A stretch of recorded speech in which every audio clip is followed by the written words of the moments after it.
Let's see. All right. Hello, everybody. I hope can you hear me well? Yes, we can. Yep. A little bit bright. I gotta sort this out. It was so good before we started. Now it looks like I'm. There we go. A little bit better. There we go. All right. Welcome. Let's see who we got in here. Yeah, people are coming in all the time. So that's to make this interesting. Let's see, especially we're just starting here. So those of you who are like, we have people in the program here showing up. Here, Johnny, what's up? Nice to see you. Yeah, Oliver, how are you, Oliver? Thank you. Fine. Nice to see you. See you. Hey, Mervi, welcome. Thanks. Nice to see you as well. Aya here. Hello, how are you today? Hi, fine, thank you. Like your background singing outside. Very nice. Thomas, what's up? Hello. Nice to see you. Henry, how are you doing today? Hello. I'm doing good. Nice. Hey guys. And Lauri, you're here as well. Hello. Yo, what's up? Yo. And Sonia is here.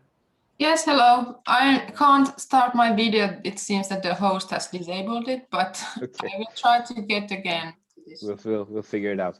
Yeah. But the rest of you guys, we have some other people here. Sami from there we go. We have Sami from Business Tampere, you're here as well. And we have some other people coming in. Well, to make this interesting, you guys who are not in the program necessarily, please write in the chat who you are. That will like say if you're from some type of company, please write. If you're in the public sector, please write, because it helps me to get an idea of who's here. And you could also post your LinkedIn, and you could all do that, by the way, because it's a good opportunity. Just post your LinkedIn in the chat so they can all find you if they want to talk. So I'm happy to hear. Just write some quickly something a little bit about yourself, both for Heli, Tapio, Ari, Jukka, and Istokatr as well. Please write something in the chat so it's easier. Maybe I can ask. I usually try to ask what your spirit animal is. You can also write that. That's also good. That's for everybody. Please write your spirit animal. It could also be a fantasy animal. It's not ridiculous. It's not direct. It could even be a person. Like my spirit animal, or my identical twin, but like my reverse is Kimi Räikkönen, because he can't talk and I can't stop talking. So it's a little bit. We are like each other's opposites in a way. And he drives very fast, and I don't. Okay, Sonia has otter, as the dolphin, and we have Ari Liljenoja from Business Tampere. Okay, nice to see you, Ari. And Oliver has a dog and dolphins. Very nice. I think dolphins are really cool. I'm a little bit afraid of dolphins. I think like, if I go into the water, they'll mess me up. Like I have no chance in the water. On land, I have a chance, but in water, they will just play with me. I would be like a ball. They will just throw me between each other and stuff. Akakaputo. Is that a, you can't write things like, what is that what is that even? You have to defend yourself now. Johnny, what is it? You have to tell me.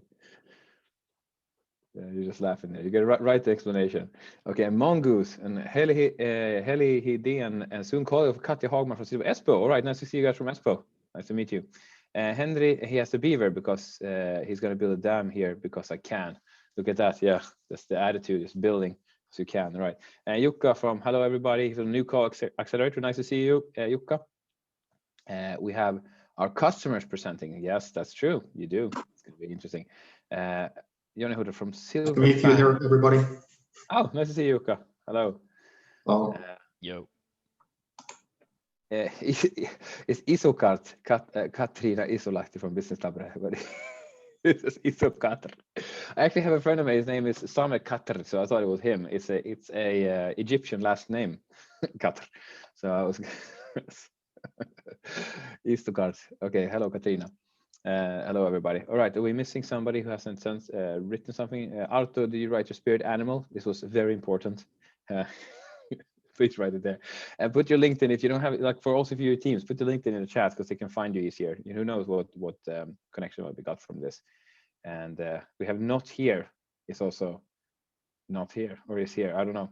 That's they're doing stuff. Okay, so we have gone some minutes into this, so let's get started with the next things. So we have Tommy Uite here from Business Tampere. So before I'm going to let you in, Tommy, I just want to say, so welcome everybody to the Euroscalers ending event for the spring. And the focus of today is to talk about how to expand internationally. And you'll get it anecdotal evidence or strategies from 9 different teams today. That's the point. And also from you guys here, we're hoping that you can learn from each other as well, because there are things that we haven't covered that we will go a little bit more in depth.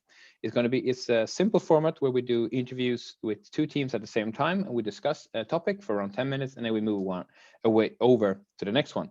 But so that's the schedule. And why this has all happened originally somehow was related with Tommy. I don't know. Because we did the German scalers together like a year back or so. Why did that happen? What was the background here? Yeah. Okay. Hi, Rasmus, and hello, everybody. So thanks for the lively icebreaker. Great to be here today, representing Business Tampere as well. I'm Startup Community Manager at Business Tampere, and also representing all 6 cities strategy here. All 6 cities are joining here and been supporting the program together, which means Helsinki, Espoo, Vantaa, Turku, Tampere, and Oulu. And yeah, what has happened here is that we want to help companies to get into international market. So Euroscalers is a digital online coaching and go-to-market program, and we've been supporting you since last autumn. Then it was with a focus of German market, and now we elaborated for the springtime to widen it a bit to the European markets. We can talk more in detail, but it's been really fun and exciting to be supporting the companies directly, because there are a lot of internationalization services, and we feel that the cities can have also their play in this. There are great services from Business Finland for internationalization services, but as well, we can complement, we can provide our extra effort into that. And I would just like to say that this program has been really greatly fulfilling all of that, especially based on the company feedback. All right. Well, thank you for that, Tommy. I had 4 questions there. I don't know if you covered a lot of stuff here. Maybe we can go just a little bit into the like, why did you guys decide to go for this? Because as you said, there are so many options out there, and there are already options that many of your cities are providing. So what was it that made you guys want to commit to the program? Yeah, let's say the main points are like, when you want to have really focused, high quality programs, we need to pool our resources together between the cities and companies joining together, because from each one city, you might not have enough of quality companies to participate in such a high quality program. So let's say that's like the basic thinking in there. Like, it's just wise economically and strategically. But then when we come into more detailed points as well, I think we definitely want to see fostering the collaboration between the cities. As we have a 6-city strategy, collaborating, I told you about it. So we have Growth Ecosystems Project, which has been the official partner of this one.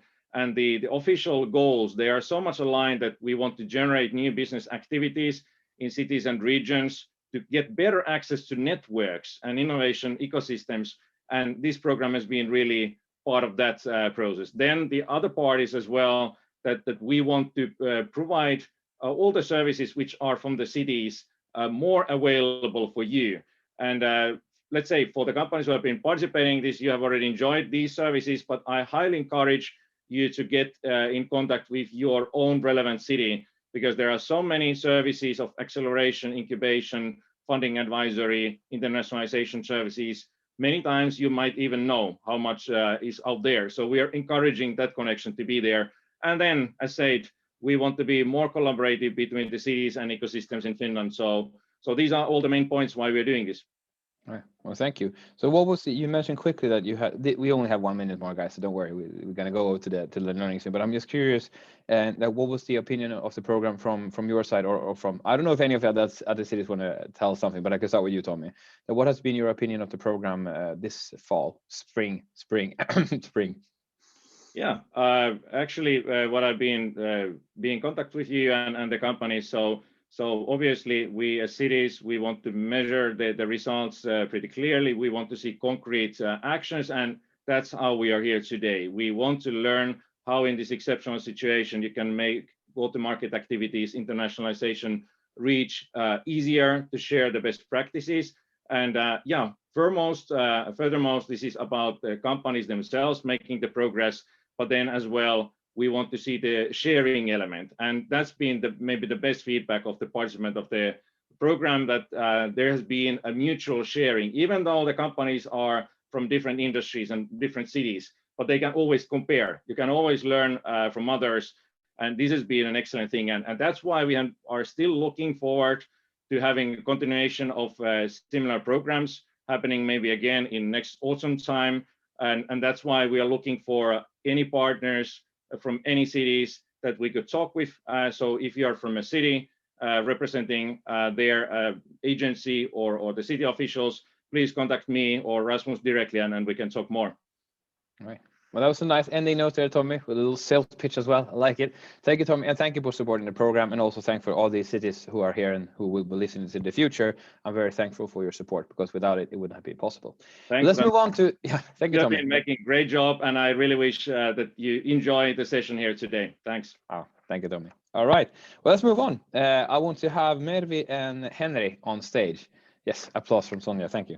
Mervi and Henry on stage, please. And we'll see what we'll do from this. There we go. Mervi is in, Henry is in. Amazing. So let's do a quick pitch. We can do like Mervi, Henry, Henry. We do it like that. So Mervi, can you do a quick pitch? What do you guys do at Auntie?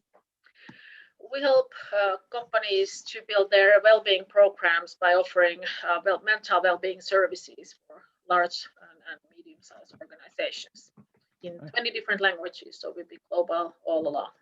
Oh, awesome, Mervi, thank you. And Henry, what do you guys do at Qentinel? Hi, we are from Qentinel, or our company is called Qentinel, and what we do is we are doing the best in the world cloud testing platform that we can, and doing it on open source technologies and really going the world with it now. So we've got a lot of good traction from Germany and all over the world now. Finnish technology all the way. Okay, awesome, Henry. We'll be back to you soon. So Mervi, let's talk a little bit about the stats. So what were you able to succeed with during this? Well, this will be the 11th week, I think. So in this 11-week program, what have you been able to succeed with? Well, I'd say, actually I don't have the detailed numbers, but I'd say we've been able to get around 20 meetings outside Finland. And I think we closed somewhere between 3 to 5 deals, so out of which some have been maybe started before this, but anyway, to get more international sales. And which countries have you been focusing on? Poland, Norway, Poland, and Netherlands and Germany. So you had quite a wide area that we're going for, but also compared to most of the other companies, you have somewhat of a larger organization. You have already salespeople working for you. Yeah, we have, I think we have 12 or 14 salespeople currently, and out of which 2 are focusing like 100% outside Finland. We also are which is signed a contract with a consultant in mid-Europe to help us out. All right. Well, let's we can go back to you soon, Mervi, and let's go to Henry as well. Let's hear your stats. So what was the where were you when you started? Because I didn't ask Mervi that properly, but where were you when you started before the program, and in these 11 weeks, what have you been able to accomplish? Yeah, a lot has been happening during the program. A lot of it attributed to the program, a lot of it attributed to we don't know. So stuff just keeps happening. So previously we didn't have a strong lead base in Germany now, or in the German speaking area in the middle of Europe. Now we have quite many really big cases coming up. We've had actually some of the Germans still want us to fly in there because they are quite fashionable with underwriting contracts still in pen and paper. So that's been an interesting positive problem for us to solve now with the middle Europe. So let's see how that goes. But we've got like 10 or 20 cases to nearly to the point of contract. So really good progress here.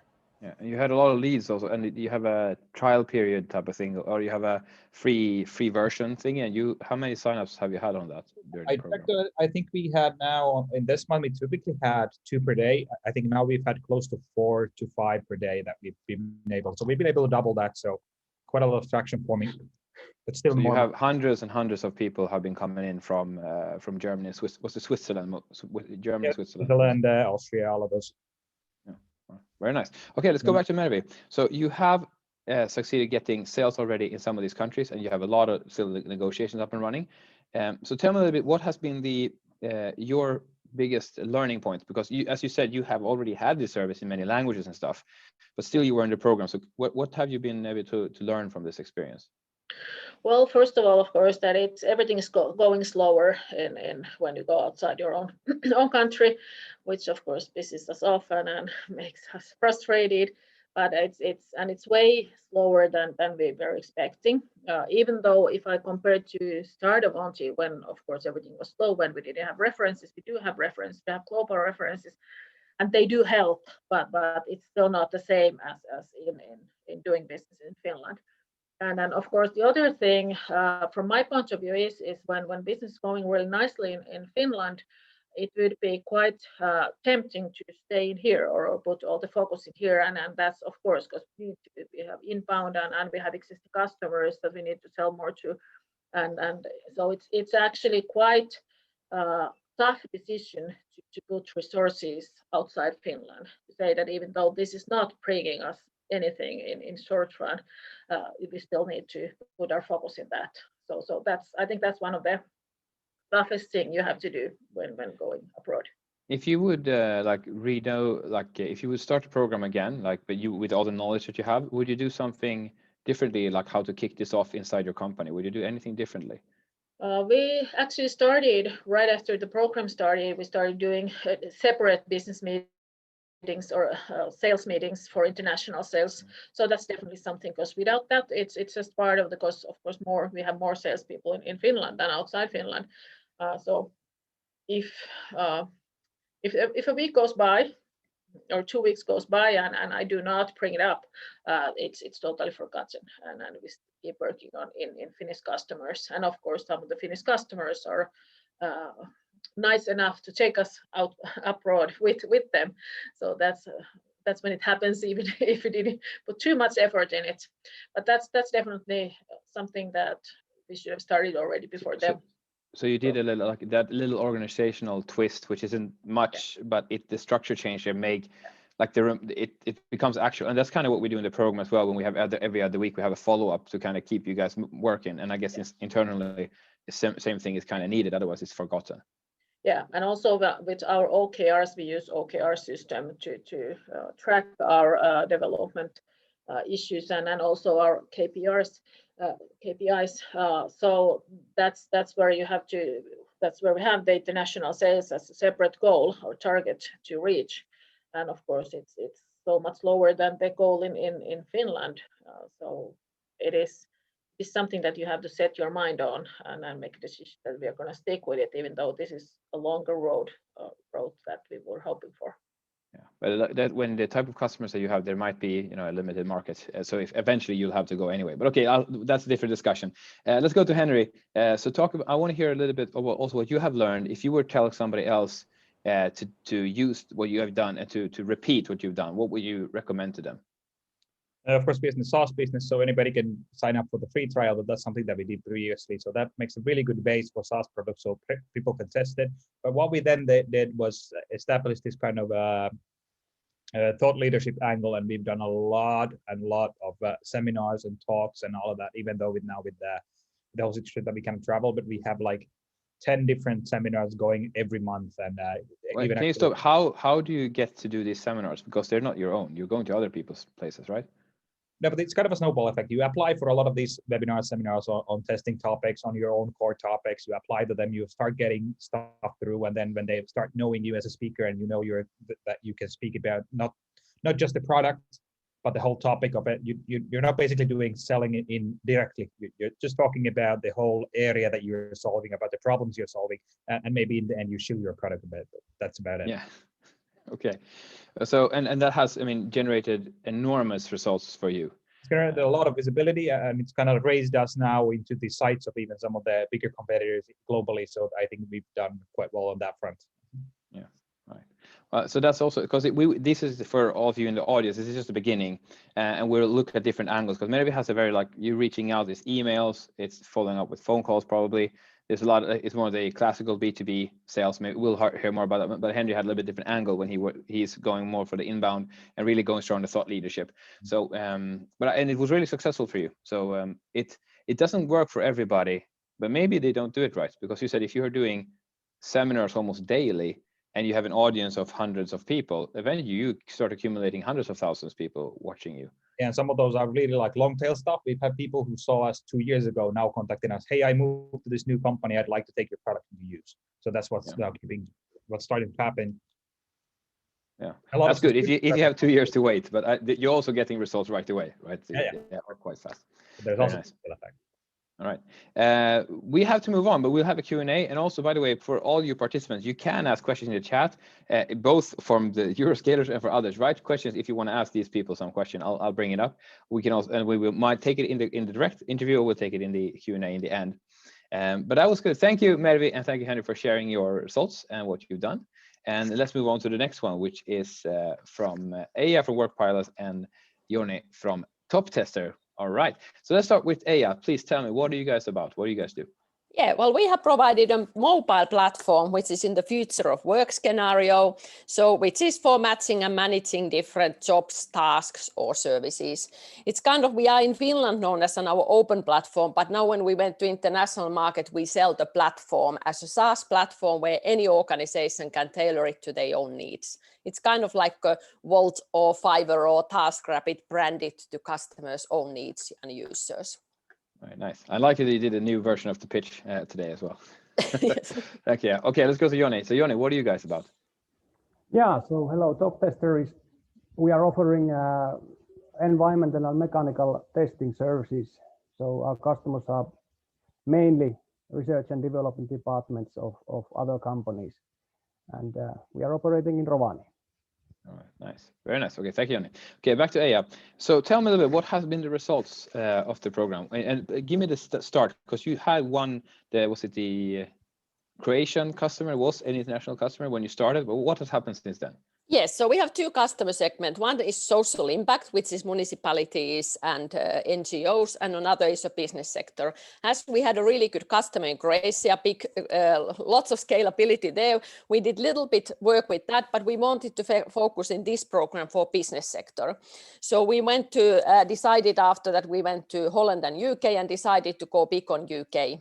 Eventually, but we went completely new sector, trying to focus. I tell you later about the experiences, but we got in total 170 contacts we contacted, out of which, and we tried 3 different approaches, which I can go later through, but 170 contacts, from which we got 2 meetings and 1 sale, which potential sale, which they say they will have to come back in autumn, but then we had many meetings, they wanted to go ahead. And then there is 3 others who said, let's come back to this later.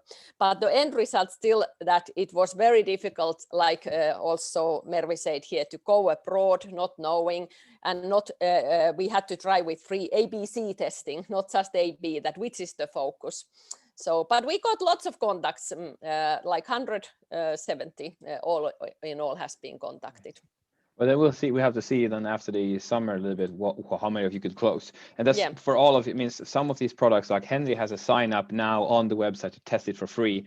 That's that's on the one scale, and the other scale we have negotiation with the public sector, for example, which can take forever. And we'll talk with probably Sonia about that as well. Product prices are between 5,000 to 10,000 euros. So one sale is approximately 10,000 euros. So it's a little bit more difficult to sell 10,000 euro than a few hundred. So we can't offer them start free.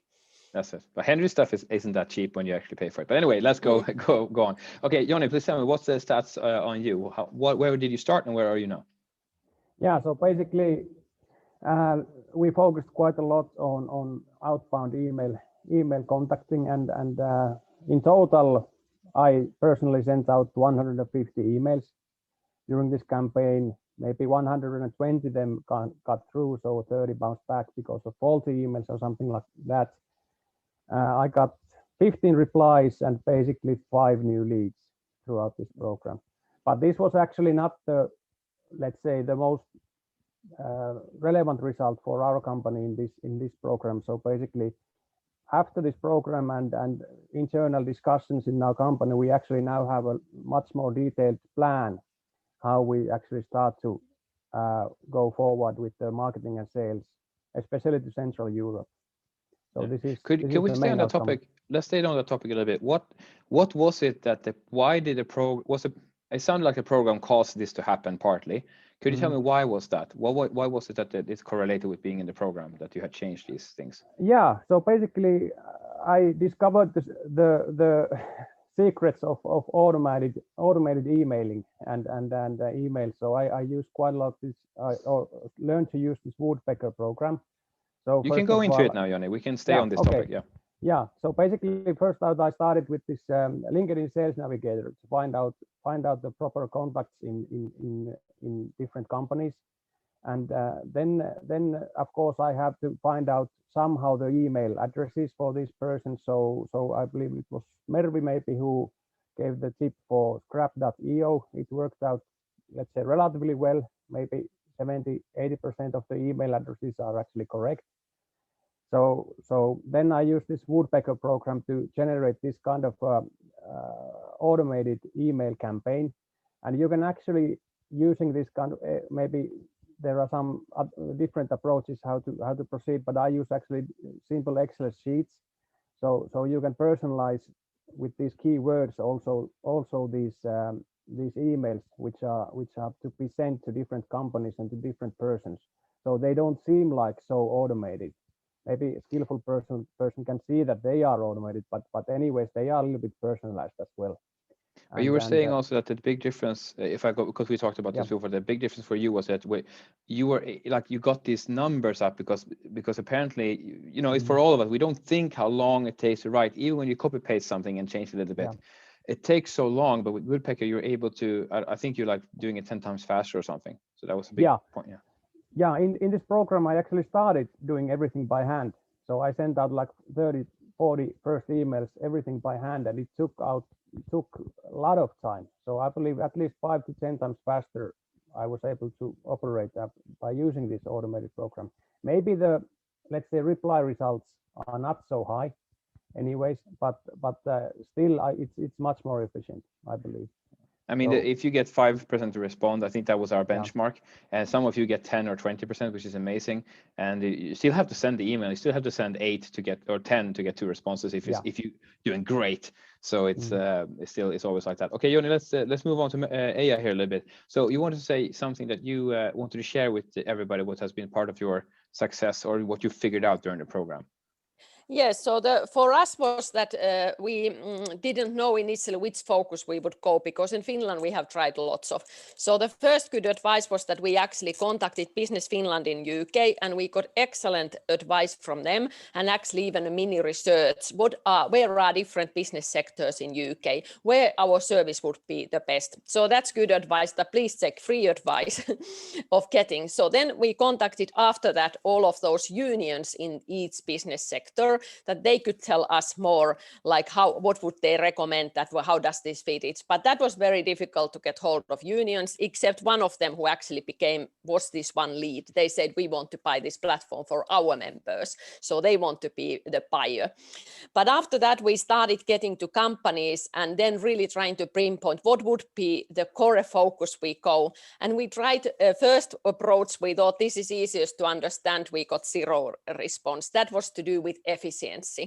And our service is at core is disruptive. We are disrupting something, and trying to sell efficiency when our service is disrupting, it wasn't a good thing, but we had to try if it's more understandable. And then we had already kind of used the targeted 60 or 90 leads, but then we used their consultancy company who were calling them. And that was the good advice of using them, because they really speak and they tailor to exact British English the letters.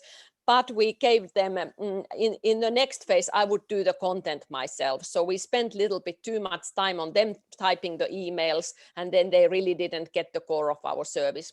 When you are selling disruptive services, you don't have like ready-made, this is a coffee cup, buy this, but you have to kind of try to figure out the keywords. And we don't have any resources for sales, so we have just 2 persons doing this sales part. So it was mainly this using Business Finland offices to get free advice if you are limited with cash as we are, and then finding the proper use of the consultants that try to prepare the content and APC initially for them, and they just modify the email. Now we little bit lost time there of we trusting that they understand it from our pitches, our websites, but they really didn't have time to really go deep down into what we are actually offering. So that took a little bit time. And of course, that's for, yeah, sorry, go ahead. Yes, the third point is that we have been selling in Finland very much focused on the impact. So not the results, but on the impact, how it really changes the industry. And this one was a little bit difficult then to find in UK, and we didn't focus too much on that. So we went kind of with the traditional sales model of, and I believe this impact and defining your purpose is the core. That's really touching and that's really understanding. So we went a little bit too fast trying these that we didn't find and we didn't have time to use these. I really loved all this woodpecker and all the inbound, and even now I think we should have maybe started with thought leadership. But what I love this program most, this was the really structured way of doing what we should do. And every week, Rasmus, is how many leads, how many you have got. So there's no excuse as a startup being on the only resource for many things. So you always leave these difficult things as last. So I really was disciplined then all the time going ahead. So I'm sad this program ends. Who is now chasing me up that area, how many you have got? I will send you a little gift. It will be a whip that you can use for yourself. Yes. Like. Can I have your picture on that? So I will be scared. Exactly. All right, yeah, thank you for that. Before we move, Joni, I want to say, who would you recommend this program for, from your perspective? Well, let's see. Most definitely small startups, but also companies, let's say, in a similar position as us, that we already had sales abroad, basically, but they were old customers and long-term customers. So and we were struggling with the let's say a decent program to get new customers abroad. So similar companies as us. Right. Yeah. Awesome. Well, thank you, Joni, and thank you, Eija, for your kind words of it and sharing what you guys have been using. Woodpecker and Scrap. You can, Margaret, if you can put them in the chat also, if someone wants to use the links, put them there. But they're really useful. I'm starting to use Woodpecker today. I signed up yesterday. I didn't use it yet, but I'm going to do it as well when I'm contacting you cities. But I've been sending everything manually so far. So if you've got an email from me, it's still manual. All right. But thank you, Joni and Eija. Let's go over to, we have Made in Finland, Thomas, and Kook Management, Arto. Welcome to the stage. Hello, hello. All right. So Thomas, tell me. So you are the strange company in this program, because you're selling B2C for some reason. So tell me, what are you guys doing? So yeah, we are selling Made in Finland products. We have our web shop, madeinfinlandshop.fi, and we are shipping at the moment over 30 countries and opening whole time new countries we ship in, and localizing our web shop and globalizing also it. Yeah, I'm happy to hear more about that soon. Okay, Arto, so what are you doing at your company?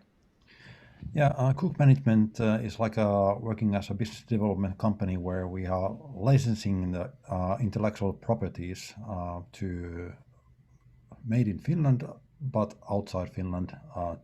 In this project, we had a target market in Sweden and in Germany. All right, we'll get back to that soon. So, Thomas, even though we did B2B, you still had some success, and you did open in some new markets. Can you give me some numbers on what you've succeeded with so far? So our strategy have been like a little bit trying and collecting the data, and we have in English our web shop, and just like said, we are opened the shipping to different countries, and we tested a little bit marketing also to Denmark, which have been like the best country via our data. Wait, did you try? So, you did Denmark, but you tried a couple of others as well to see where the things would move, right?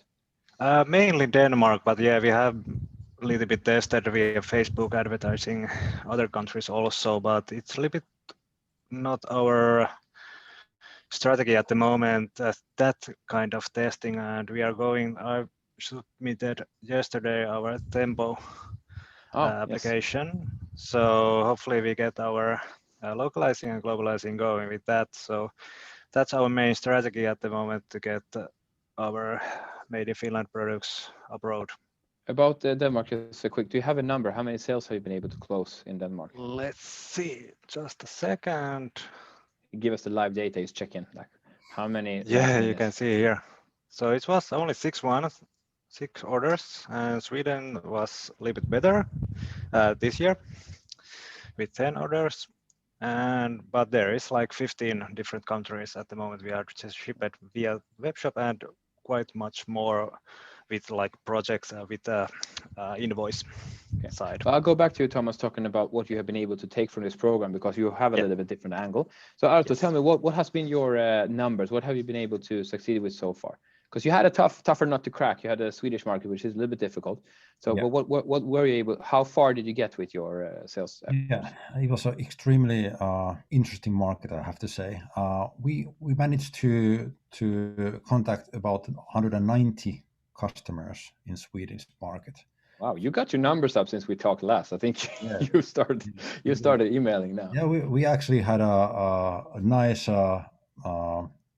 acceleration at the end, I would say.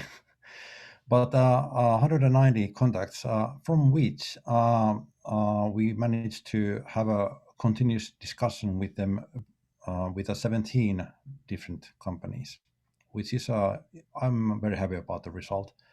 And their interest especially was in the beginning was quiet, but everything went smoothly forward.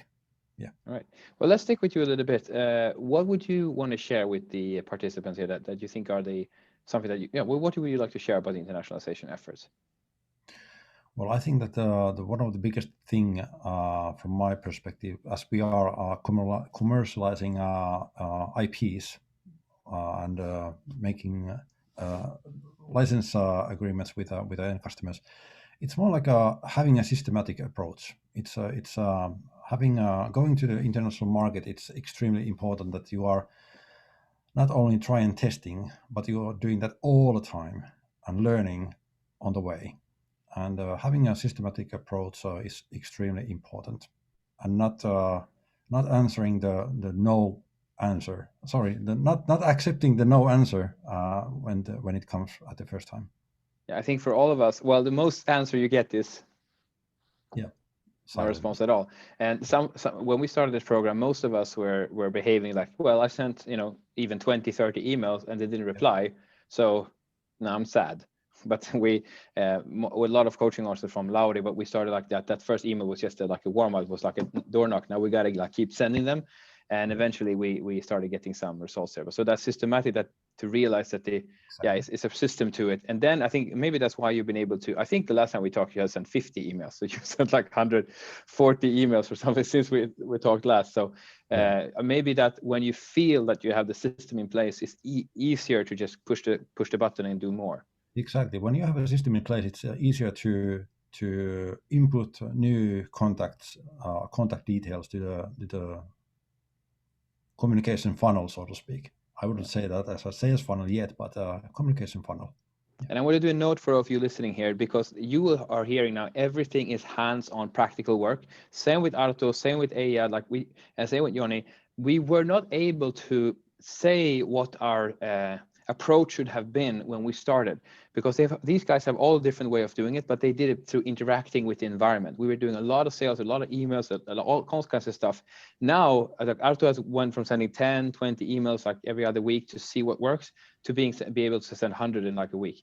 So, but they took the interaction with the environment. That's where we're able to enter this position. Okay, I'm going to move over to Thomas now. So tell us a little bit, what have you been able to use when it comes to, you were using B2B, some B2B strategies in order to succeed with your B2C sales. Can you tell me a little bit more about that? Yeah, that's one side of the B2C, using the B2B tactics. So it's so normal like landing pages and optimizations there. So it's very important also in a web shop to have those. Like if you have some keywords, you have to build up a landing page for that. So that was very good. And also in the start with Salla from Palava Global was very good. Webinar or seminar or what kind of schooling to us to have this like know your customers and a little bit think about the markets you're going to focus on, and therefore we have this Tempo funding at the moment going to have this data and resource about our markets where we have to focus on. And I think that's the main and most important we have learned. And also because we have this B2B also business, Qentinel.com, also augmented reality and 3D modeling. So I have a little bit listening also to B2B tactics there. So I have also implicated there. Maybe you should join in the business. fall, and we do in the fall, and we do it with that company instead. Yeah, let's see. We have to build up that in Finland also, a little bit trained there, and we have quite many customers now there and full with that also. So, but that was very good to have that side and a little bit think about, because everything is about selling and marketing. So in WebShop you have same problems and solutions. It's more like, I think when you have the web B2C. shop, is that you're only seeing people as data points. I mean, I'm not trying to be like dehumanizing, but you just see how many clicked and where they're going. Yeah. But that can also make you make better ads. And I think that's the difference. Like most of us in B2B, at least here, most of us is about you have some type of personal interaction. There's a numbers game, but you will have somebody answering an email in the end. So then that's where some of the techniques are not as useful in your case. I think Henry has similar when he has so much data of people coming in and stuff. Yeah, that's you can lost in the data. Yeah, probably. Okay, I want to ask Arto before we leave as well that what was your take on the program? How useful was it for you to be in the program, and why? It was extremely useful. One of the most important thing was the knowledge share in our seminars and also in a WhatsApp group that we had. It's having colleagues that are also entering the new markets. It's very nice that you can discuss about challenges and also having that type of approach with colleagues sort of. Yeah. And I can see with the results you started to show, it's started to have an effect. All right, well, Arto, thank you very much. Thomas, thank you very much for sharing, and thank you for being in the program. And yes, and now we'll move on to the next one on the list, which is Kausal and Uute Scientific. So we have Sonia and Oliver. Hello, guys. Hello. Hello. Thumbs up. Sonia has found all the buttons. I love it. I gotta also do the buttons. She found all the buttons. There we go. So let's start with you, Sonia. Tell me a little bit, what are you guys doing at Kausal? Yeah, so we help cities turn their climate targets into actions. So cities nowadays, like thousands of cities, have very good climate targets, but the way they monitor them is very messy. So they send emails and spreadsheets all around, and it's like really crap data that they get. So we have a software as a service so they can track more in real time what's happening and what's the plan and who is doing what. So it helps them to be more organized and get results. I guess, Sonia, this is your best pitch so far. Like, I got it this time. Yes. Great. Yes, there we go. Thank you, Sonia. Very nice. Okay, Oliver, what are you guys about? Yes, we are about life without immune-mediated diseases. And how we do it is we have developed a substance which is scientifically proven when people get skin contact with that substance. It stimulates the immune system and reduces the risk of getting immune-mediated diseases such as allergy, diabetes 1, for example. And customers are consumer good companies for our substance because they are putting it to different type of consumer products, and our spearhead consumer products are cosmetics and natural cosmetics at the moment. Right. Well, thank you, Oliver. Again, I would say that's also your best pitch when you like. This is a very clear. Like I say, you guys have both improved in explaining what you guys do. So that's really cool. Okay, let's move back to Sonia. Tell me a little bit, or please tell me, what have been the results of the program so far? Where did you start off, and where are you now? Yeah, so we started. We didn't have any international customers, and we were also actually concentrating a lot on the product and not like so much on sales. So during this program, we really realized what we have to do to get sales going. Yeah. So yeah, we got good results from Sweden. So we didn't close any deals yet, but we got to meet with 6 different Swedish cities. Today I'm having 4 meetings, so thank you for pushing me. and yeah, we made really relevant connections, especially in Sweden and Norway, and also started we are part of a national procurement in Sweden, so we have an opportunity to get a really big fish there. So those were the biggest results. And of course, we improved our processes and tools a lot, and also the attitude of what it takes to sell better. Well, I'll go back to the attitude. I want to talk more about that soon. Okay, Oliver, tell me, what are the results from your attempt? Where did you start and where are you now? So we started with hardly any international sales, and really the international sales pipeline was very thin, I would say. And now after the program, so we focused on UK and France, to say that first. And now what we have in our hand is basically that the first cosmetics company in the UK is launching in July, and we signed a distribution agreement during the course with a distributor who not only covers UK but also Germany and Poland. And then the leads we generated with natural cosmetics brands, they were then, I transferred them to the distributor once we have agreed with them. So end result is that our international sales pipeline now short term looks already significantly multiple times better than it looked still in January when we started the program, January, February. Oh, thank you, Oliver. Okay, let's go back to Sonia. So tell me, I want to start with the attitude, and then let's go to the plans that you guys been able to make. So what has changed with the attitude when you came in 10 weeks ago? Yeah, so we are really like product oriented team, and we didn't have basically any sales experience, to be honest. And I think for the attitude, what was most useful was to understand that this real artistship attitude, that you cannot wait for having perfect materials, but you just have to try and start doing it. So I think, and also was really useful what you already mentioned, that Lauri told, that you have to like keep reminding them like many times, and not just like, okay, they're not interested, but yeah. So this was sounds now very like obvious, but it's not obvious if you are coming from a very different scene, like all our team is coming. Yeah. All right. Well, okay, well, Keith, let's stay with you for a little bit. Thank you for sharing on that. But what we see, you have been able to also structure yourself a little bit differently from this process. Can you tell me a little bit what has happened? Where did it come from, and where are you now with that?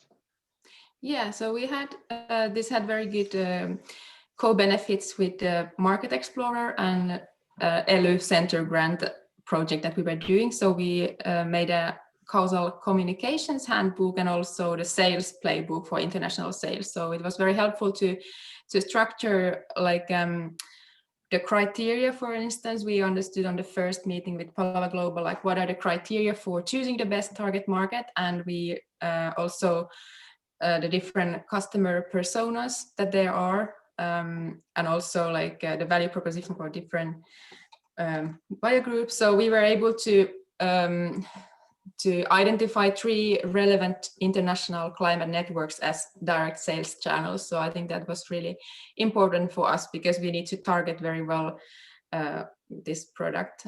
So that was very useful for us. Right, nice to hear. So that's something for all of you that when you're listening, the strategy is, the tactic is, as I said before, you're reaching out, you're talking with people, you're learning, but as you do in this case with Sonia, she structured up into like handbooks that she's able to use. So now they know who to target. I mean, as long as the playbook is working, they'll keep using it. And then it's so easy to both tell yourself and others, this is what we're doing. We're not doing this, we're doing this. And this is like codified for the moment.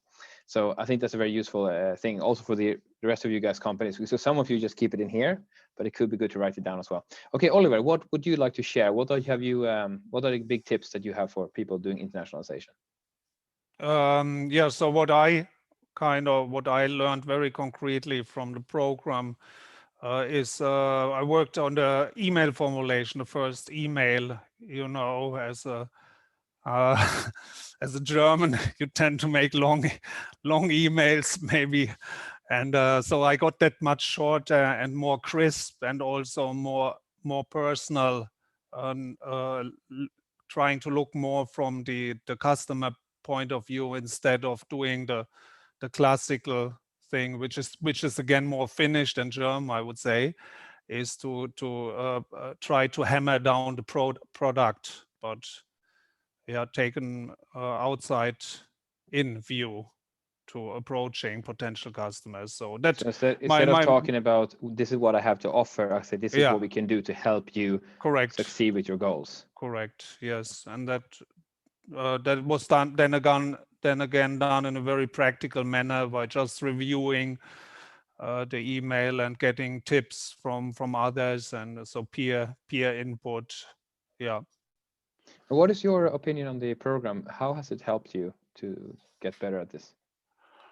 Yeah, that definitely in what I just mentioned, and then also it, keeping up basically the action, so to say, to keep going. Somebody looking over your shoulders, that was mentioned before, and yes, yeah.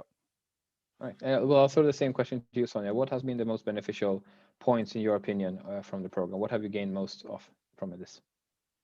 Yeah, well, the peer support has been really useful, and getting like really practical tips on the tools and on the processes, even if we were not able to implement all of them yet, but we have an idea and we have connections, and yeah, I think that's been most useful. It's been very practical, so I really enjoyed that. Right. Well, thank you, Sonia. Thank you, Oliver. Thank you guys for sharing. Thank you. And let's move on to the next one, which is Salesframe with Lauri. How are you doing, Lauri? I'm good. I'm good. It's a struggle to stay quiet for 50 minutes. Yes, but now you have 10 minutes because we have a bigger slot for Lauri. But Lauri, one of the reasons is that Lauri has actually been a very big impact in this. I thought when we interviewed Lauri for this program that he's going to join or not, I realized actually he's sitting on a lot of knowledge that will be useful for others, and it seemed to be the case. But let's go a little bit. What's the company about? Let's start there. Sure. So yeah, I'm Lauri from Salesframe, and for all of you who are working for the cities, I assume quite a few of you have a sales background. At least Jukka does from Nuco. So if you've ever been in sales, you've probably had that situation where you're looking for sales materials for a meeting or to send to a customer and you don't know where to find it. Salesframe solves that problem. We're the place for sales materials for any organization. And a really good example of how you would use it is if you send some content to customers with our tool, you can see if the customer opens it, you can see how much time they spend on it and what slide they're reading, what video they're watching, etc. So it really makes using content a bit better when you're a salesperson. Yeah. Well, thank you, Lauri. So you guys are like an organization selling sales materials. So you kind of sales oriented by like. Well, we're not DNA. selling sales materials, but we're selling the idea of using sales support project or product or something. Like you're in sales, selling things to sales people, kind of, or sales organizations doing sales, something like that. All right. So, but I'm curious. So what was the internationalization situation when you started, and where are you guys not right now with that? Well, I mean, we've existed for quite a while now, actually, but so we're a company of about 5 years of history. And last year, our revenue was 20% foreign and 80% in Finland. And this is a year when we're looking to get investment. And one of the reasons why it's this year is because we have a heavy push abroad.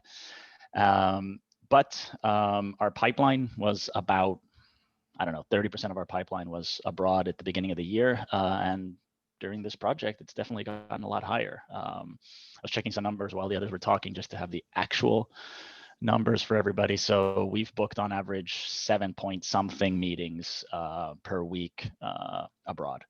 No closed deals though, because our sales cycle is between 6 and 9 months. So let's hope something happens. But that's quite many. It's like tens and tens of meetings. We're spamming. We're spamming. All right. Well, maybe we can go into that a little bit because you have a lot to share. I'd be happy to hear what like as a professional in this, what have you changed during this program? What has happened how has your sales process evolved for the international sales, and both talking countries and vectors? What are you doing? Yeah, I mean, at first for a while there, I thought that maybe it's not changing as much as I thought, but for us, maybe since we're kind of an established sales organization already, smaller changes have a bigger effect than maybe some of the others. So the biggest change that happened for us was just focusing not on specific countries. We, as every Finnish company, we thought Sweden would be a good idea, and maybe some other big names, so to speak, but we literally stopped caring which country we're approaching, and started caring about what industries we're approaching. So, it's pretty simple to look at our customer portfolio and then figure out there's 3 or 4 industry verticals that are good for us. And then maybe you've got some references that people in other countries might actually know.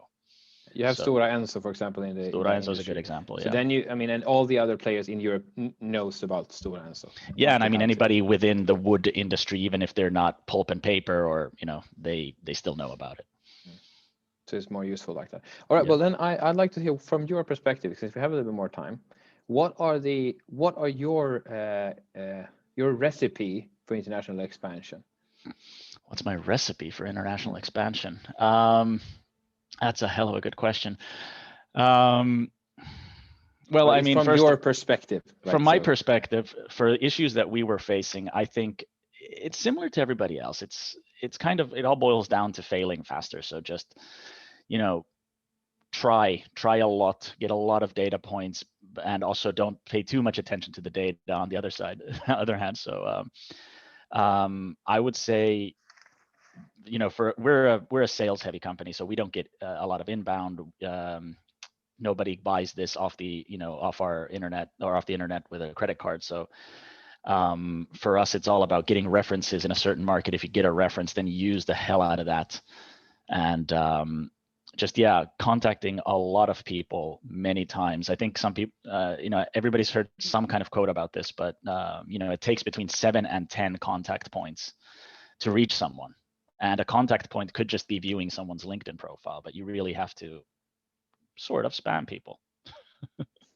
Yeah. So, yeah. And I think you helped us with that, with the point that you said 5% is a good number who even responds. Yeah. So people were thinking like, oh, only 20% responds, and you're like, holy crap, 20%, great work. Yeah. And then people were, it's when we realized that the benchmark is quite low. I want to go to something, mention something. It's something called expecting to fail. There's this theory of how to become a successful musician, and apparently it seems that most musicians spend their time trying to make like a perfect, if you want to be a famous musician, not just playing at home like I do, but you want to be famous, you would play and you have like, I'm trying to find the perfect song, because when I release that song on the radio and like on Spotify, people's going to love it and I'm going to be famous. Like that's how it's worked. And they will try on work on a song, work on another song, try to figure it out. And it never works. The people who do succeed is that they have an expectation of failure, where they will release song after song after song, expecting the song not to do well. But that gives them the feedback that they need to improve. So for you guys, when you're starting international sales, you should expect to fail. You should expect them not to answer. And then when you finally do, you're like, wow, somebody even replied to an email. Yeah. I like, great work, and then that motivates yourself, and then the interaction gets you further. So both for musicians and for salespeople, especially doing new markets, it's the same. And I mean, in this group, we have people who, like Sonia, like you said, you're not a salesperson, and nobody in your company was or is. We have people who aren't salespeople, and this is a lesson for you. But let's be honest, we sell to salespeople, and a lot of our customers, users, think that whatever they say to customers is really important and the customer really cares. When in reality, even if you have an existing client relationship, it's somewhere between 20 and 30% that a customer actually reads your email, even if they know you. So, exactly 5% is pretty good.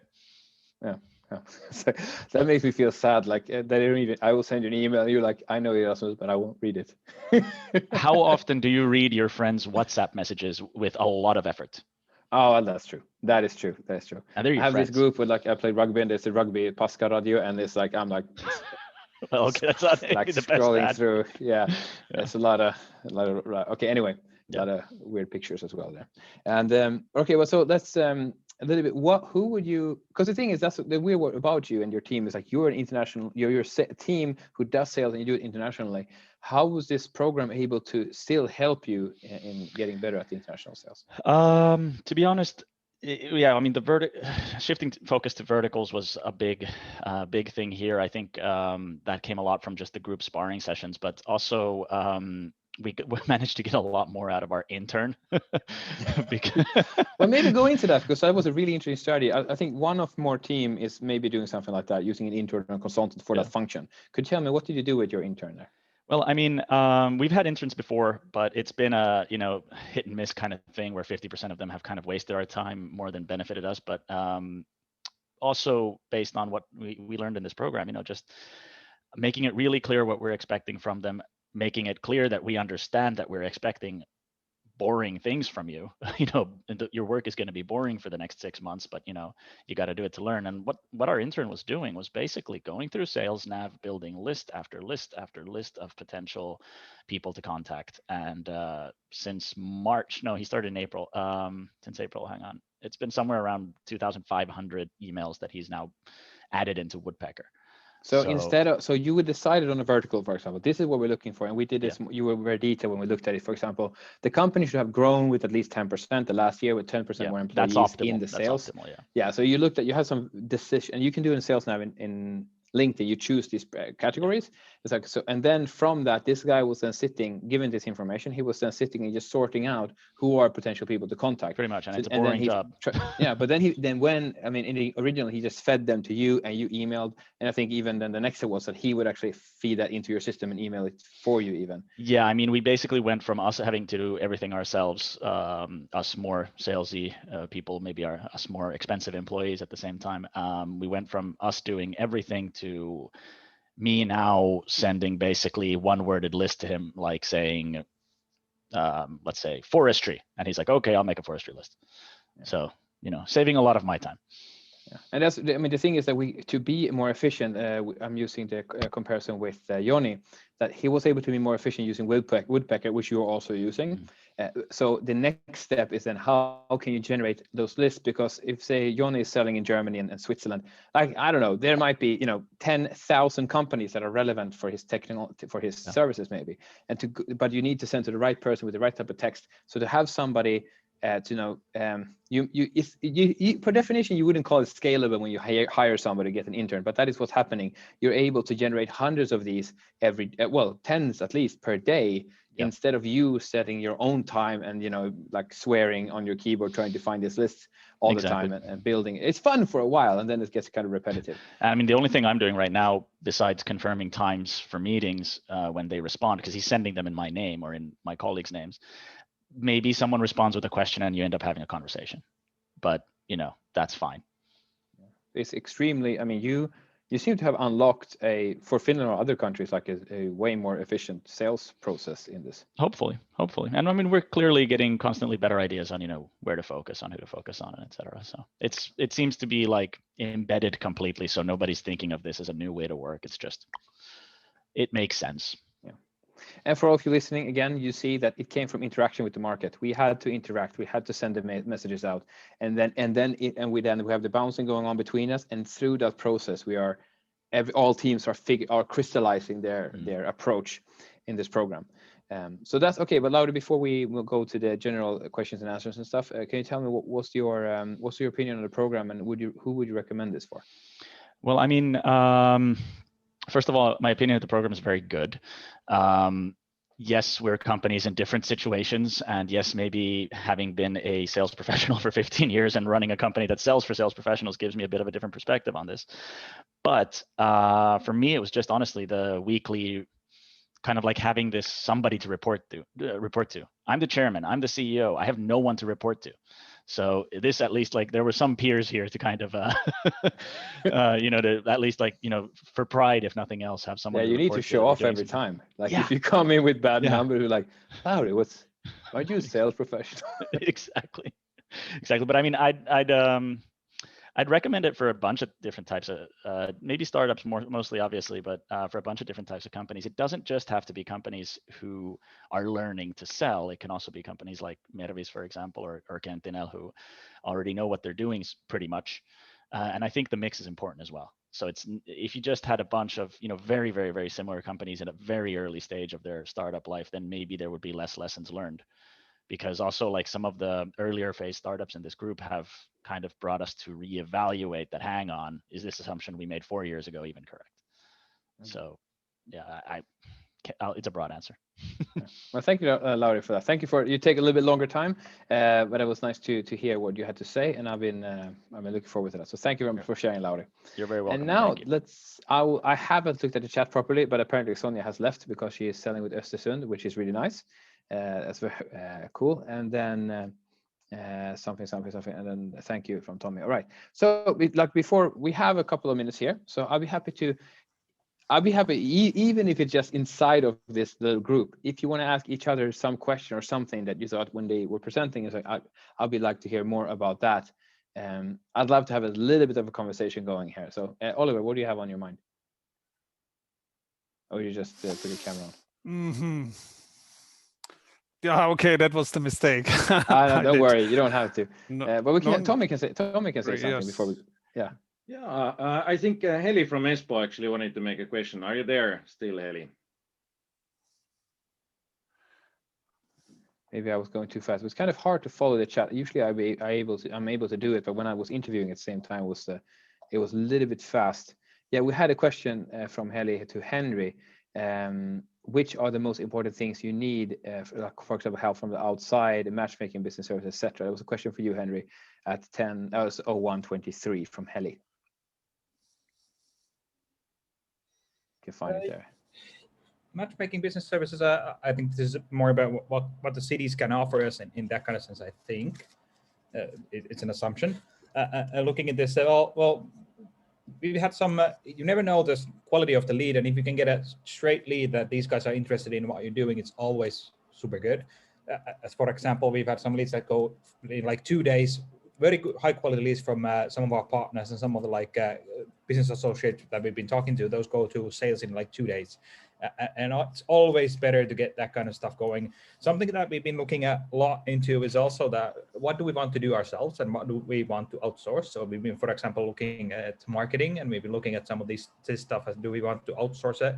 How do we get, for example, much more interaction going with students, for example, so that we can get into testing courses, and also that we can get much more fresher people, for example, into marketing and get those new ideas from students. So that's something that linking us as a company to all of the fresh recruits in a sense is something that we are super interested in also.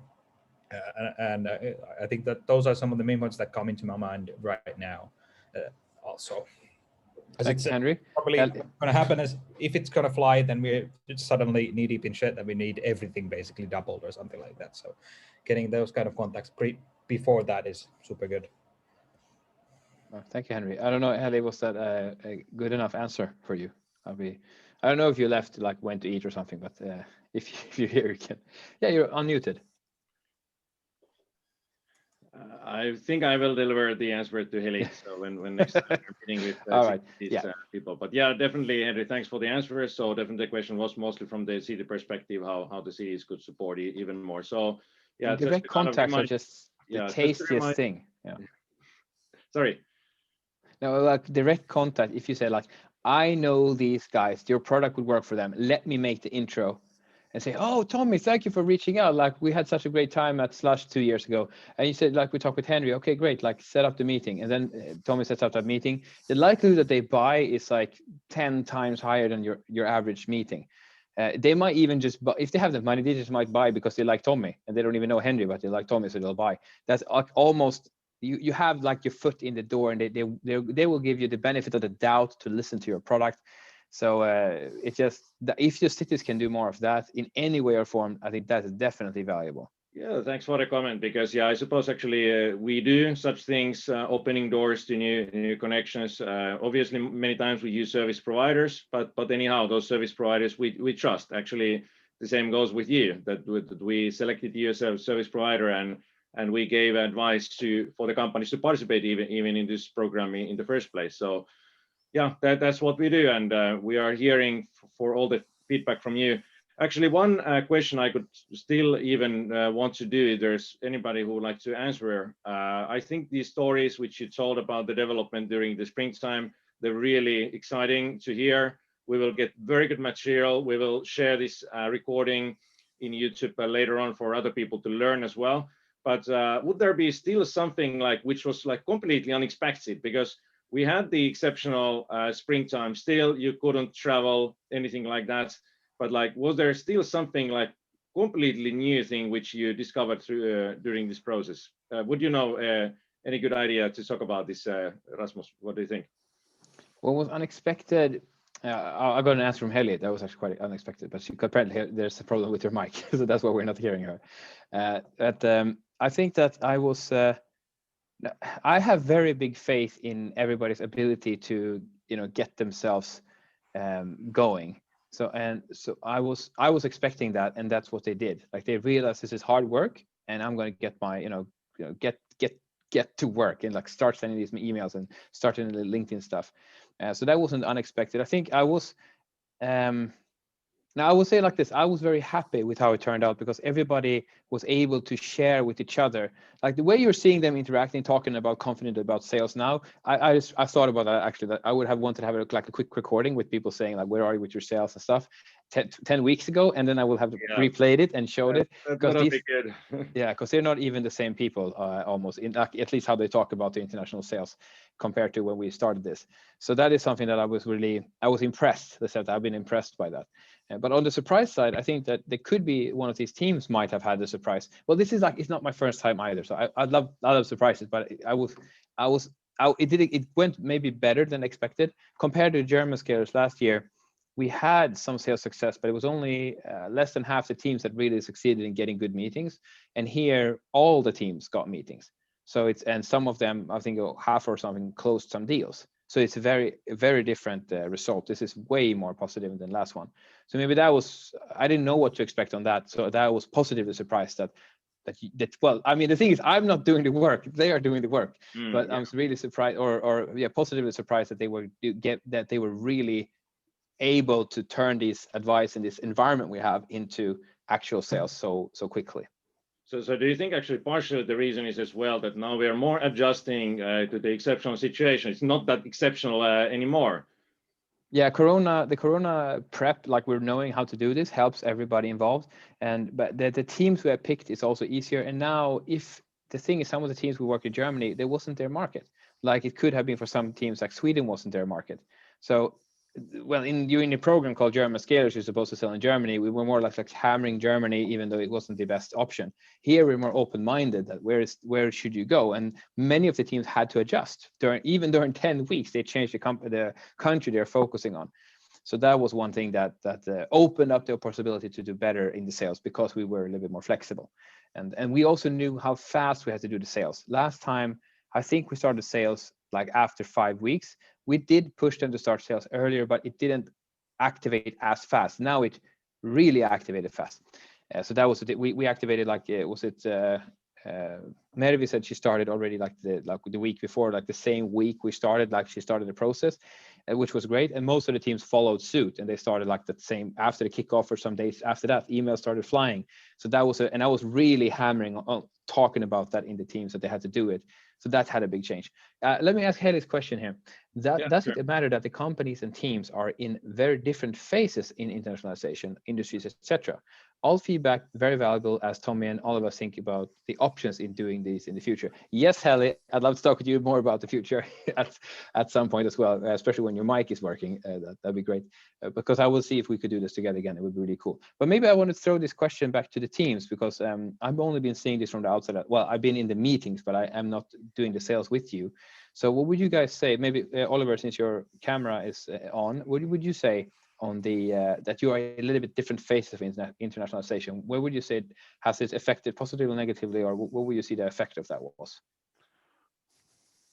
Well, you need to do sales regardless of if a company tells me that they don't need to do sales anymore, regardless of the phase, then I would get worried. So it doesn't impact. I think it's, of course, hopefully when you have a more mature business, so an international business, usually more mature, there is not, you have hopefully a sales manager who knows how to do the job and who focuses on the job. And then the program is not so valuable. But, you know, when in a startup, when people, they're very often this person responsible for sales is not not so professional in sales yet, then it helps a lot. And also because when you're on a startup, you do other things than sales and find an excuse why you don't do sales now. So then it's also very helpful. Yeah. Can I maybe move to Henry as well, who also has the camera on? Could you say, because we were in different levels, were you able to use that to your advantage somehow, or where would you see that? Was it, Yeah, of course, a lot of the tips that we got from different places was really useful. And also something that that's always troublesome is always that, are we doing enough, or are we actually doing good? And it's always bad for example, for our marketing, then it's always, hey, you should do this, you should do that, you should do this. Nothing's ever enough. And then when you go kind of the comparison to others who are also working on the same problem, that you can really compare outside of the company, that what's our level currently and what are we doing? Is this the right thing to do? That really helped, for example, our marketing team in kind of realizing where we are at with this, and suddenly realizing that we are not shit, we're actually quite good. Yeah, exactly. Yeah, I think so. And that's what I would say for you, Heli, as well. The answer is that there's this, it's some type of philosophical method that you learn best by teaching. So that's something that when you're better, you can teach the others, like, this is what I did, but this was 3 months ago, I did this, and that really worked for us. Or we're doing that right now. So they're able to teach, and when they're teaching, they're getting better at what they're doing themselves. And then we have the benchmarking. So then if I can also look upwards and, okay, these guys are actually doing this, and they're not that different from me. I could do that as well. So that you can have that aspect in there. So I think those both are good points, that it's not that bad. And yeah, you guys from different industries as well. Okay, one caveat here.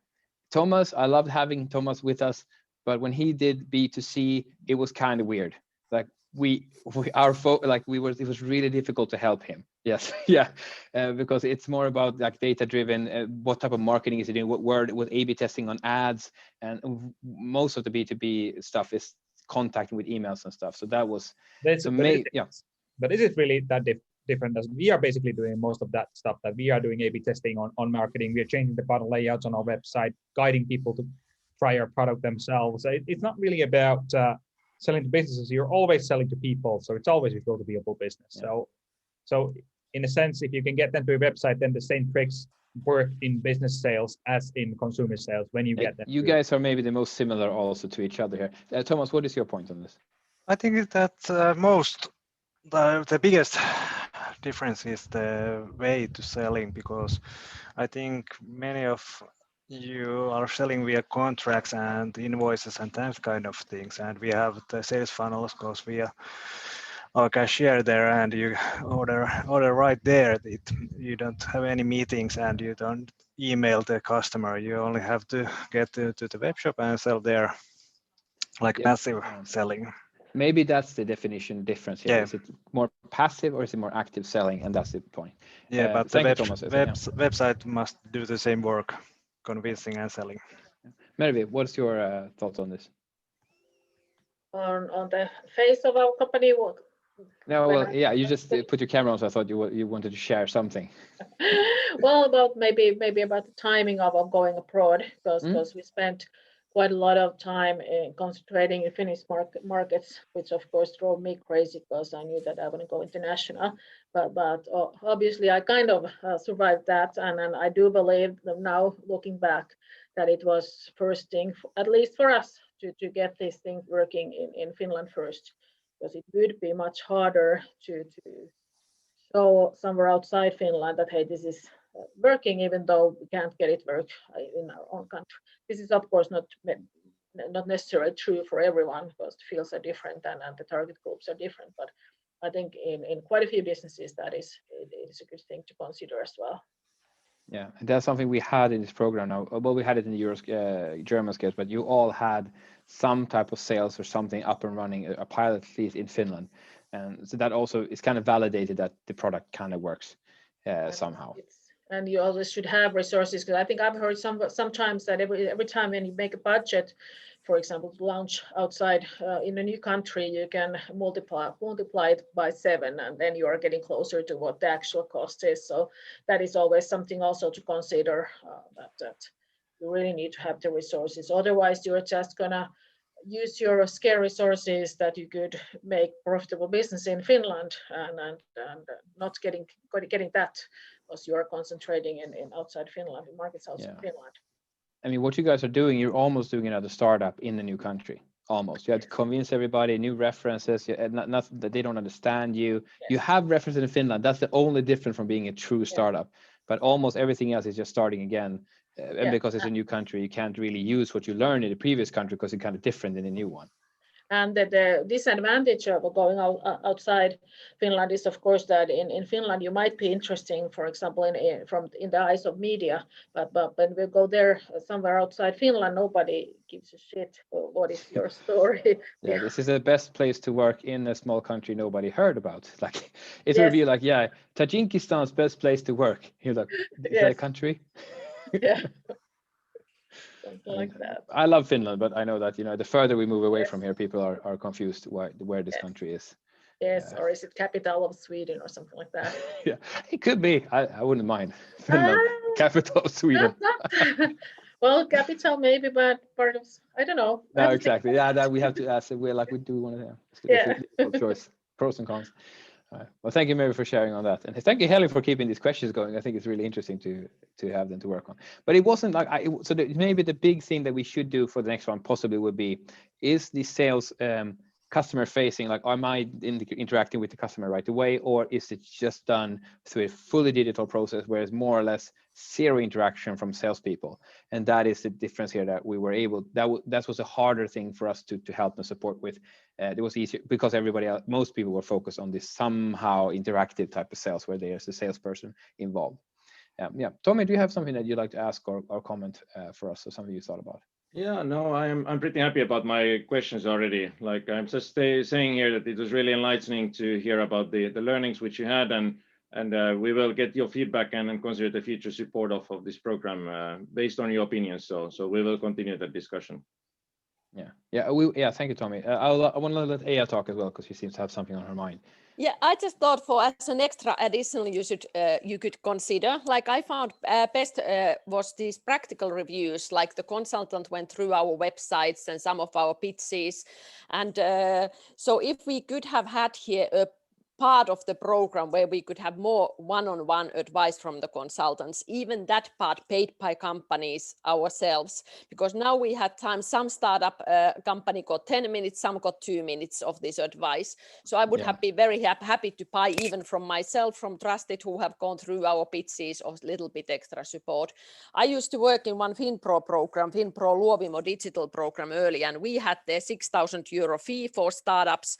They got these general sessions, plus some they had quite a big amount of support, but that was really excellent. At that time, I was then a project manager in that I wanted to have my own startup there, but there was conflict of interest, but that worked really well. So if it's possible combining public funding, startup funding, of getting a little bit extra support, we would have benefited at this stage hugely about having somebody going through our website, really, do you have the call to action? So now it was very fast, but I did learn from all the sessions what was told to others. So it was practical reviews were very good. Thank you. Yeah. Well, I think we're going to add something like that, because you mentioned that last as well, but it's nice that you point it out, because I think that of all the stuff we did, you guys were most happy with the website development. Like all of you scored that super high, because everybody seemed to be interested in making the website perform well, because we're all using it in one way or another to convince people to buy. They will check your website out, and if it's not good, they won't buy. And if it's good, they might buy, even though they were skeptical to start with. But even reading through our emails, templates, like we didn't yet have time to take Woodpecker, but going through all of this is what we thought. Can you just recap this? What would you like to improve in our pitch? We went through the general, so if possible. Maybe we should do that in the beginning, like the first couple of days. One would then be like, we're just going to look at the email/LinkedIn templates. What are you guys using? Because we did that iteratively over the time, but you would all have needed it all right away. And then you might also have felt more confident sending that email if you got a little bit of a quick review on that email before starting. That's true. That could be very beneficial. So both email review and the website review. Okay, I'll see what I can do about that for the next year. But I understand that it would be helpful. Let's say like that. Yeah, and for the feedback form, by the way, you'll all be sent on the email, but that's the last feedback form, and then but this is more in depth there. For that, I'll send you guys. So it takes 2 minutes to write, but anyway, and that will be used for the official report that I sent to Tommy and Heli and everybody else from the public sector that has done this, so they can see your actual responses for for what we've done. All right, we're starting to run out of time. It's not yet, but is there? Yeah, we have this. We have Eero, Lisa.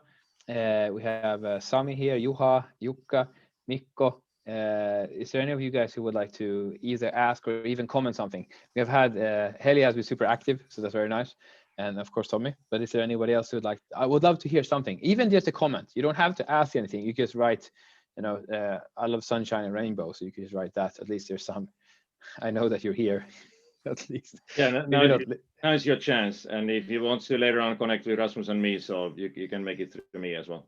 Yeah, but I'd be happy just to hear any comment from if you listened even 5 minutes from this. Any comments, what you've seen, that would be. I'd love that interaction here. You could just write it in the chat. You don't have to put your camera on or anything. But any comment would be lovely to hear. But these teams have been fighting now. They presented some applause maybe. Oh, here we go. Lisa saying, thanks for sharing your stories, everybody. You see, she likes what you had to say. It's been super interesting. Look at that. See, you guys are interesting people. There you go. It's not every time you're allowed to talk about your company and people want to listen to you. I practice that when people say, Rasmus, what do you do? I'm like, I was like, what pitch, how short? Because I could be like, all right, just take a seat. Let me tell you what I do. And then I'll talk for 30 minutes. And they are not interested that long. So I'll try to do like a 20-second pitch. I've said like I help. Okay, Tommy, right. Yeah, you can contact us anytime. You can find me at Rasmus Basili. I should do my LinkedIn thingy. Yeah, you could post it there. So I'll do that so you can find it. And I have emailed to these. Tommy, you sent me a list of people that I should email or could email about the program for the public sector workers. But if you haven't gotten an email from me yet, please reach out to me because let me know because I should contact you because I would love to continue this for the fall. Well, does anybody else from the teams have any feedback or questions from each other that you could give? I had some feedback, so I'll be happy to take any other comments live here. I know I'll get it written later as well, but if you want to share it, you could live on stage if you want. Yeah, I suppose we're pretty finished for today now. Yeah, I guess so. Well, thank you all for presenting. Thank you for being in the program, guys. It was really fun. I really appreciate having all of you. And we went from being like a, what could you call it? We weren't a group together when we started. I don't know if you remember, but we were, we didn't know each other or anything like this. But over time, over 10 weeks, I would feel like if I could reach out to any of you and send you a message like, hey, I'm actually traveling in Finland. Would you like to have a coffee or a beer? I think most of you would say yes. I hope everybody, but I'm making sure. Well, anyway, I think so. And I think with each other as well, that you're able that you can email each other, you can call each other to ask for help or support or anything like this. And that's what I wanted to create with this, that after this, the program is over for you, but the relationship that we have built, even digitally, will last for a lifetime, at least business-wise. That's what I wanted to do. And yes, but a great. Oh yeah, how did you hear about this program? Heli wants to know that. To make it easy, can you write in the chat? All teams, please write. Where did you hear about the program? Please write it in the chat. This is because we forgot to ask this in the feedback form. From Tommy, yes, from LinkedIn. Yeah, keep it coming, guys. Yeah, through Business Oulu. There we go. Oulu. Pronounce it right. I really find it difficult to say Oulu and Olut. Like I mess them up. I do all the time. So I say Yksi Olut, kiitos. Don't remember anymore. Email somewhere from Newco. Yeah, Oulu, same thing. Yes. I also got from a colleague. All right. Oh, the Health Incubator Helsinki shared it. That was very nice. I didn't know about that. Out to Puska Radio, yes, the drum radio people, the jungle radio. I think there might be almost all of them. So yeah, so there's a couple of different sources, but I think so. At least majority here is that the city or cooperative partner of some sort share this information to the potential teams. So I think that is the way to go most of the time, because it's so hard for me to market this as well. It's like Tommy, when we talk, I have these 10 companies that are available, that's potential, and 2 of them joined, because it's so. For me, I have no idea which stage the company is in. It's very, very hard to know who to market to. yeah, still a couple of responses to go. Please, teams, fill in the responses. We will chase you for these ones, by the way, their teams, because this is their official report we need to send back. So we need this feedback form. We'll chase you and find you to get this. So please fill it out now, then you will not be chased anymore. Yeah. Thanks once again, Rasmus. And actually, just this is the last minute now. So yeah, thanks again. Still, everybody also from my side. It was a really blast, nice afternoon. So Rasmus and your crew, Margaret, all the companies and the support from the cities on behalf of 6 City Strategy and Growth Ecosystem Project. Really happily ending this from our part now. So enjoy your summertime. Thank you, Tommy, and thank you, Jukka, also for the great presentations. I like the point you had there on the sales volume. Thank you all the teams again, and thank you, Tommy. Thank you, Margaret. Margaret has been the intern. This is Margaret's last day. She's moving on to work as an intern for Kiwas. She got that role. It's one out of like hundreds who applied, so I'm quite impressed by that she got that job. So congratulations on that, Margaret, and good luck in your new role. Thank you. So thank you, everybody, and looking forward to see you grow in the future. And I'll call you up for that beer or coffee whenever I'm moving around. See you. Okay. Thank you. Thank you. Bye-bye. Thanks. Bye-bye.